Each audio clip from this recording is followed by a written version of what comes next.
Hello, say hi to a happy day and enjoy listening while I read to you a story. Finding Nemo. Come on, Dad, Nemo called out. It's time for school. The little clownfish Nemo was ready for his first day of school. One of Nemo's fins was smaller than the other, so he was not a great swimmer.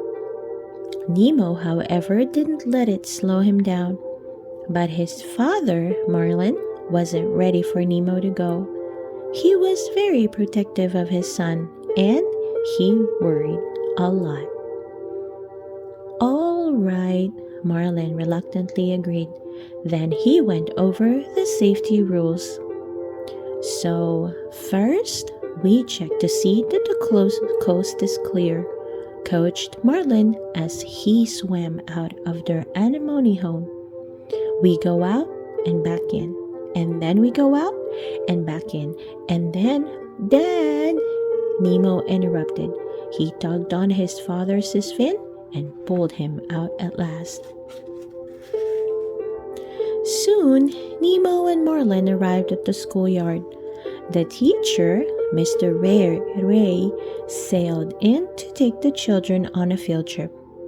Bye, Dad, Nemo shouted as Mr. Ray swam away. Bye, son, Marlin called. Be safe. You're doing very well, remarked one of the other fathers to Marlin. I had a tough time when my oldest went out on the drop-off. Marlin gasped. The drop-off? The drop-off was at the edge of the reef. Therefore, a fish could swim right out into the open sea and right into danger. Marlin immediately tried to catch up with the school group. Meanwhile, Nemo and his new friends, Tad, Sheldon, and Pearl, sneaked away to look out over the edge of the drop-off. I know what that is. A butt, said Tad, pointing up at the bottom of a boat. Then Sheldon dared them to see who could swim closest to it. Finally, it was Nemo's turn. Come on, Nemo, how far can you go? Tad challenged. Oh, my dad says it's not safe, Nemo said, not moving. At that moment, Marlin arrived. You were about to swim into open water, he accused. You think you can do these things, but you just can't, Nemo. Nemo was angry and embarrassed.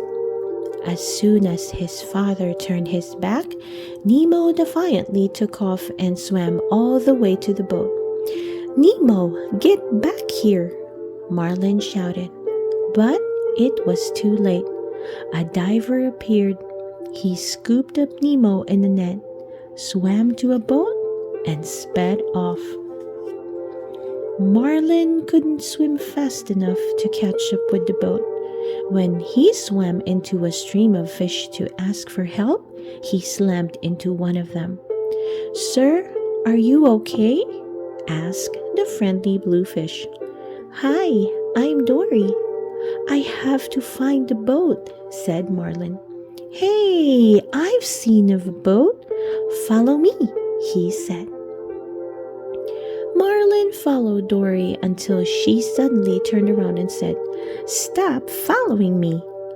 Marlin was confused until Dory explained, I suffer from short-term memory loss. Marlin turned to leave and found himself facing a shark. Bruce the shark invited them to a party in a sunken submarine. The party was a meeting of sharks trying not to eat fish. While there, Marlin spotted a diver's mask that had been dropped by Nemo's captor. Marlin hoped the writing on the mask could help him find his son. What do these markings mean? I can't read human, exclaimed Marlin. Well, we gotta find a fish that can, encouraged Dory. They both grabbed the mask, which snapped and hit Dory in the face. "Oh!" Dory cried as blood trickled from her nose. The smell of the blood made Bruce want to eat fish again. The party was over. Bruce chased the two fish. Luckily, Marlin and Dory escaped from the sub with the mask, and Dory remembered she could read. But before she could read it, the mask fell into a deep, dark ocean trench. Dory and Marlin plunged into the scary blackness after it. They couldn't see a thing. Then Dory cried, "I see a light." But the light turned out to be a hungry anglerfish's trap. The pair dodged the anglerfish's teeth just in time. As the anglerfish chased them, its light fell on something. "Hey, look, a mask!" Dory shouted. "Read it," Marlin ordered, trying to keep the anglerfish away from Dory. "Bring him closer, I need the light," Dory answered. Marlin led the anglerfish back and forth while Dory read the address on the mask. Then Dory and Marlin escaped in the nick of time. "P. Sherman, 42 Wallaby Way, Sydney," said Dory proudly as they swam off. "Now where is that?" wondered Marlin. It turned out that 42 Wallaby Way was the dentist's office in Sydney, Australia. The diver who had caught Nemo was the dentist, and he put the little fish into his office aquarium. The aquarium was home to an interesting group of fish known as the tank game. A friendly pelican named Nigel was perched on the dentist's windowsill visiting the tank game. From them, Nemo found out that he was going to become a gift for the dentist's niece, Darla. The tank gang told Nemo that the dentist had given Darla a fish last year and it hadn't survived. "I have to get back to my dad," cried Nemo, horrified. The leader of the tank gang, Gil, reassured Nemo that they would find a way to escape before Darla arrived. Meanwhile, back in the ocean, "P. Sherman, 42 Wallaby Way, Sydney." Dory proudly repeated the address over and over. Marlin asked a school of moonfish if they could tell how to get to Sydney. The moonfish didn't want to help Marlin, but they were happy to help Dory. They formed themselves into an arrow pointing in the direction of Sydney. "Great," said Marlin, rushing off in the direction they had indicated. "Oh, hey, ma'am," the moonfish said to Dory. "When you come to the trench, swim through it, not over it." "I'll remember," said Dory as she hurried to catch up with Marlin. "I gotta tell you something," Dory shouted to Marlin when she finally caught up with him at the edge of a scary trench. She couldn't remember what she needed to say. "We are going to swim over this thing," Marlin said. "Something's telling me we should swim through it," said Dory, but Marlin easily tricked her into forgetting, and she happily followed him. As it turned out, danger was lurking in the clear water above the trench. Dory was the first to find it. "Oh!" Dory yelled. A baby jellyfish had stung her. Marlin rushed over and shooed the baby away. "Let's be thankful this time it was just a little one," Marlin said. But then, when they looked around, Marlin and Dory discovered that they were surrounded by hundreds of jellyfish. "This is bad," said Marlin. But Dory was giggling. "Hey, watch this," she said, bouncing on the tops of the jellyfish. Marlin quickly made up a game of jumping on the jellyfish tops. But there was one rule. You can't touch the tentacles, Marlin explained. The race began. After a while, Marlin hopped out of the jellyfish forest. But when he turned around, Dory was nowhere in sight. "Dory!" Marlin cried. Then he saw her caught in a jellyfish's tentacles. Marlin swam back to his friend and dragged her out of the jellyfish forest. Then everything went black. Later, Marlin woke to find that he was riding on the back of a sea turtle named Crush.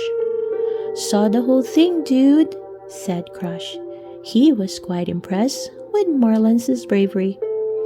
Marlin and Dory were in a group of sea turtles traveling on the East Australian current, headed for Sydney. Marlin told the turtles about his quest to find Nemo. The story passed quickly from sea creature to sea creature. Finally, Nigel, the pelican friend of the tank gang, heard about Marlin's search. The ride on the current was great fun for Marlin and Dory, but suddenly, Crush called out, "Get ready! Your exit's coming up, man!" "Thank you, dude Crush," Marlin shouted as he and Dory left the current. They soon found themselves in very murky water looking for Sydney. "Let's ask somebody for directions," suggested Dory, spotting what looked like a small fish far, far away. "There's somebody. It's a fish we don't know. It could ingest us," Marlin said nervously. But Dory continued. "Woohoo, little fella," she called. But soon Marlin and Dory discovered that the little fish was a giant whale. In one big mouthful, it swallowed them both. "We're in a whale," shouted Marlin. "Wow, a whale! You know what? I speak whale." Dory listened carefully to the whale's loud moans. "He said we should go to the back of the throat." Marlin was irritated. "Of course he wants us to go there. That's eating us." "He says it's time to let go," Dory told Marlin. So, Marlin let go. Suddenly, he and Dory soon found themselves being shot out of the whale's spout. They flew into air, then splashed back into the sea. When the two of them had recovered, they realized they were in Sydney Harbor. "You were right, Dory. We made it. We're going to find my son," cheered Marlin. "All we have to do is find the boat that took him." But Sydney Harbor was full of boats. The two fish searched all through the night. The next morning, a hungry pelican scooped the exhausted pair of fish into his beak as he flew back towards land. "No, I didn't come this far to be breakfast," yelled Marlin. He braced himself in the pelican's throat so the bird couldn't swallow them. The pelican coughed, and the two fish landed on a pier. Just then, Nigel arrived. "I gotta find my son Nemo," screamed Marlin. Nigel recognized Marlin as Nemo's father. "Hey, wait, hop into my mouth," he told Marlin and Dory. "I can take you to your son." Back at the dentist's office, things were going badly for little Nemo. Niece Darla was due to arrive any moment. The dentist had Nemo in a water-filled plastic bag ready to give to her. The dentist placed the bag with the panicked Nemo on a table. The tank gang instructed Nemo to push the side of the bag so it would roll out of the open window. But just as Nemo succeeded in getting the bag rolling, the dentist noticed. "Oh, that would be a nasty fall," the dentist said. catching the bag and setting it down on a tray. Suddenly, the door to the office slammed open. Darla stomped in. But Nemo had an idea. He pretended to be dead, hoping that the dentist would flush him down the toilet. From there, Nemo planned to swim to the ocean. "Hello, Darla, honey," said the dentist to his niece. "Oh no," he murmured when he noticed the motionless Nemo. The dentist quickly hid the bag behind his back so Darla wouldn't see it. Moments later, the window burst open. In flew Nigel carrying Dory and Marlin. "What the?" exclaimed the dentist when Nigel collided with him. The dentist dropped the bag holding Nemo onto a tray. A sharp instrument on the tray tore a small hole in the bag. Then, from his view in Nigel's beak, Marlin spotted Nemo and thought his son was dead. "Nemo!" he cried. Nemo heard his father's voice, but it was too late. The dentist had closed Nigel's beak and shoved him out of the window. In the confusion, Darla had picked up the bag and swung it back and forth, chanting, "Fishy, fishy!" Nemo poured out of the hole in the bag and became stranded on a dental tool. The tank gang came to the rescue. With the help of his friends, Jill catapulted it out of the tank, hit the dental tool with his tail, and launched Nemo through Darla's grabby hands into the spit sink. Nemo disappeared down the drain. "Don't worry," Jill yelled to him. "All drains lead to the ocean." Nemo swooped and swerved through the pipes. It was quite a ride. Back in Sydney Harbor, Marlin sadly said goodbye to Nigel and Dory. He swam past 2 crabs on a drainage pipe, and then he joined a school of grouper fish. Marlin started the long swim home. Nemo, meanwhile, ended his ride through the pipes of Sydney. He popped up through a hole next to the very same 2 crabs. "Oh, got a live one here," said one crab. "Have you seen my dad?" Nemo asked. But he soon realized that the crabs were only interested in catching and eating him. So off Nemo swam, in the opposite direction that his father had gone.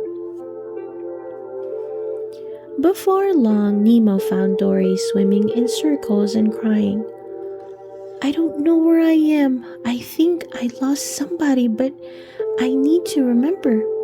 "I'm Nemo," said the little fish. I'm looking for someone too." "Nemo, that's a nice name," murmured Dory, not paying much attention. The 2 fish searched together for a while. Suddenly, Dory remembered. "Nemo," she grabbed the little guy's face tight with her fins. "You're not dead, and your father—" "You know my father?" asked Nemo. But Dory was already moving. "This way, quick!" Dory and Nemo swam over to the 2 crabs on the pipe and asked them whether they had seen Marlin. "I'm not telling, and there's no way you're gonna make me," one of the crabs replied. Dory was in no mood for his attitude. She grabbed the crab and thrust him above the water for the hungry seagulls to see.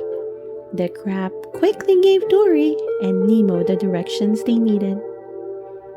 Nemo and Dory rushed to the fishing grounds to look for Marlin. "Dad! Dad!" yelled Nemo when he finally spotted Marlin in a crowd of grouper fish. Marlin rushed to Nemo. Father and son were together at last. "Look out!" yelled Dory as an enormous fishing net suddenly swept past down. The net missed Nemo and caught Marlin, but Dory and the grouper fish were caught. "Help!" screamed Dory. "Dad, I know what to do, Nemo called, rushing to the rescue. No, no, no, come back, shouted Marlin. He didn't want to lose his son again. Dad, said Nemo, I can do this. I know you can, Marlin finally agreed. As Nemo swam into the net with the other fish, Nemo urged the fish deep inside the net to swim to the bottom, while Marlin told those near the outside of the net to do the same. Together, Nemo and Marlin rallied the fish to swim together, causing the net to break loose. All the fish escaped, cheering. Nemo and Marlin were reunited. Nemo and Marlin brought Dory back to the reef. Nemo started school again. He was overjoyed to be with his friends and Mr. Ray, the school teacher. Just as Mr. Ray started to pull away, Nemo looked back to his dad. Then Nemo asked Mr. Ray to wait. Nemo raced back and gave his dad a big hug. Love you, Dad, said Nemo. I love you too, son, said Marlin, holding tightly. Now, go have an adventure. The end. I hope you enjoyed listening to the story, Finding Nemo.